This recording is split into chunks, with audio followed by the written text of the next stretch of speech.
This is the BBC Third Programme. This afternoon, Mr. Anthony Hopkins will be talking about music before an invited audience in the Feather Market at Walthamstow. Members of the audience will be encouraged to ask questions at the end of Mr. Hopkins' talk. Ladies and gentlemen, Mr. Anthony Hopkins.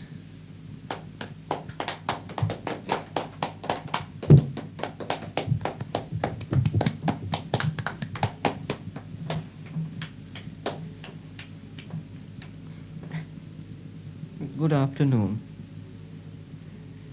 This week I am taking as my work for analysis and discussion the Symphony in C by MacDougall. Now, I don't intend to waste any time telling you about the life story of MacDougall. Like most composers, his works are far more important than his life story. I expect most of you will already know that MacDougall's symphonies are particularly interesting from the musician's point of view on account of the astonishing variety of harmony and of harmonic thought which is evident on every page. Now, this symphony in C is, like every other MacDougall symphony, a masterpiece of harmonic variety, originality, and daring. Considering the fact that it was written as recently as 1957, one wonders with amazement at this tremendously original mind.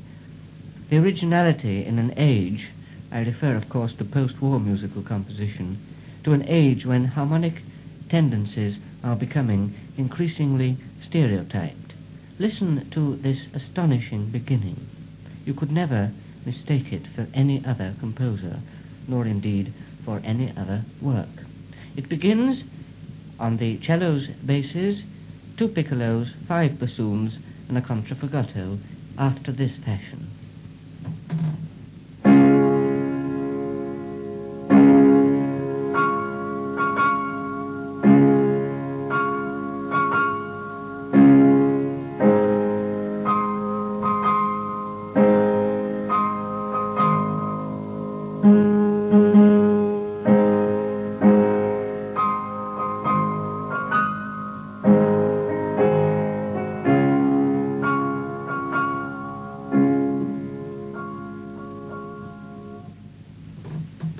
That music serves 2 purposes.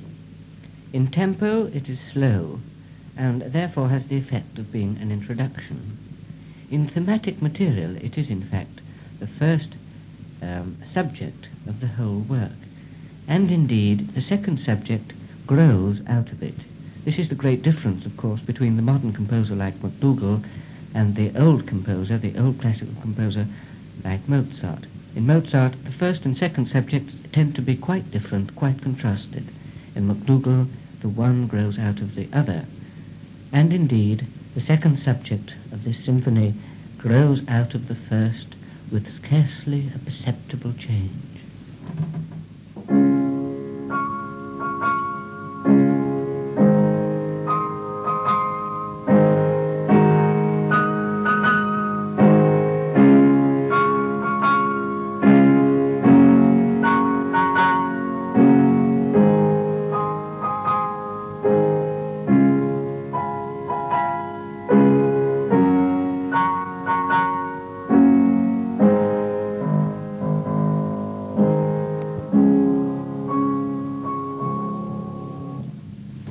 As with Stravinsky and several other of the more original 20th century composers, this first movement has no actual development, so that I have now played you the first and the second subjects, in other words, the exposition.